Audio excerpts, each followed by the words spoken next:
नमस्कार बच्चों, आपका हमारे चैनल ज्ञान सागर में स्वागत है। आज हम पढ़ेंगे अर्थालंकार।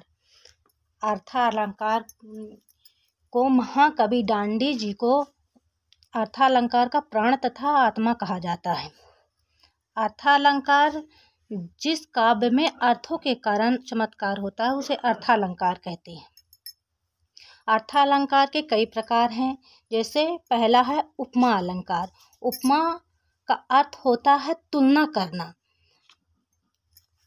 जहाँ पंक्ति में सा सी से सम समान सरिस शब्द आए वहाँ उपमा अलंकार होता है। उदाहरण के लिए मुख कमल सा खिल उठा, चांद की सी उजली जाली, पीपर पात सरिस मन डोला। तो यहाँ मुख कमल सा, यहाँ सा आया है। चांद की सी, तो यहाँ सी आई है। पीपल पात सरिस मन डोला, यहाँ सरिस आया है। अब दूसरा है रूपक अलंकार। जब पंक्ति में योजक चिन्ह आए, जहाँ पंक्ति में योजक चिन्ह आए वहाँ रूपक अलंकार होता है। चरण कमल बंदो हरि राई, जैसे चरण और कमल के बीच योजक चिन्ह आया। मैया मैं तो चंद्र खिलौना लीन हूँ, यहाँ चंद्र और खिलौने के बीच योजक चिन्ह आया है। राम कृपा भव निशा सिरानी, यहाँ भव और निशा के बीच में योजक चिन्ह आया है। तो ये रूपक अलंकार हो गया। अब तीसरा है उत्प्रेक्षा अलंकार। जब पंक्ति में मनु मानो मनहु जनु जानो जनहु इव आदि आए वहाँ उत्प्रेक्षा अलंकार होता है। जन्म वर्षा ऋतु प्रकट बुढ़ाई, नेत्र मानो कमल है। जन्म मानो यहाँ पास आया है, इसलिए यहाँ उत्प्रेक्षा अलंकार हो गया। चौथा है अतिशयोक्ति अलंकार। जहाँ किसी गुण या स्थिति को बढ़ा चढ़ाकर वर्णन किया जाए वहाँ अतिशयोक्ति अलंकार होता है। जैसे हनुमान की पूंछ में लगन न पाई आग, लंका सगरी जल गई गए निशाचर भाग। यहाँ पास हनुमान की पूंछ में आग नहीं लगी और लंका हनुमान के पूंछ में आग लगने से पहले ही लंका जल गई।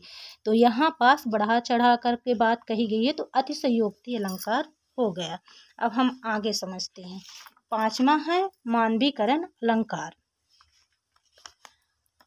जहाँ किसी पंक्ति में निर्जीव को सजीव बताया जाए वहाँ मानवीकरण अलंकार होता है। फूल हंसे कलियां मुस्काई, यहाँ फूलों को सजीव यानी इंसानों से तुलना की गई है। फूल कभी हंसते हैं और कलियां कभी मुस्कुराती हैं तो नहीं मुस्कुराती हैं। सागर के उर पर नाच नाच करती हैं लहरें मधुर गान, यहाँ पास सागर और लहरों के बीच में मानवीकरण बताया गया है। विभावना अलंकार, ये छठवां है। जहाँ कारण के बिना ही कार्य हो वहाँ विभावना अलंकार होता है। बिन पद चले सुने बिन काना, ये विभावना अलंकार हो गया। विशेषोक्ति अलंकार, जहाँ कारण के होने पर भी कार्य न हो वहाँ विशेषोक्ति अलंकार होता है। देखो दो दो मेघ बरसते मैं प्यासी की प्यासी, यहाँ पास विशेषोक्ति अलंकार, जहाँ कारण के होने पर भी कार्य न हो वहाँ विशेषोक्ति अलंकार होता है। नियोक्ति अलंकार, जहाँ किसी बात को प्रत्यक्ष न कहकर अप्रत्यक्ष रूप से कही जाती है उसे अनियोक्ति अलंकार कहा जाता है। माली आवत देख के कलियन करी पुकार, फूले फूले चुन लिए कल ही हमारी बार, यहाँ पास माली को और फूलों को कहा गया है कि आज यहाँ फूल और माली को न कह करके मनुष्य को समझाया गया है कि आज मैं बूढ़ा हो गया हूँ तो आज मैं मर रहा हूँ, कल तुम भी मरोगे। भ्रांतिमान अलंकार, जहाँ पर भ्रम उत्पन्न हो वहाँ भ्रांतिमान अलंकार होता है। जैसे ओज बिंदु चुग रही हंसनी मोती उसको जान, यहाँ मोती ओस को हंसनी क्या मानती है कि मोती है और उसको चुग रही है, तो यहाँ भ्रम उत्पन्न हो रहा है, इसलिए भ्रांति अलंकार है। वीडियो अच्छी लगे तो चैनल को लाइक करें, सब्सक्राइब करें और बेल आइकन के घंटी में ऑल में क्लिक करें ताकि मेरी अगली आने वाली वीडियो आप सभी तक पहुंच जाए। धन्यवाद।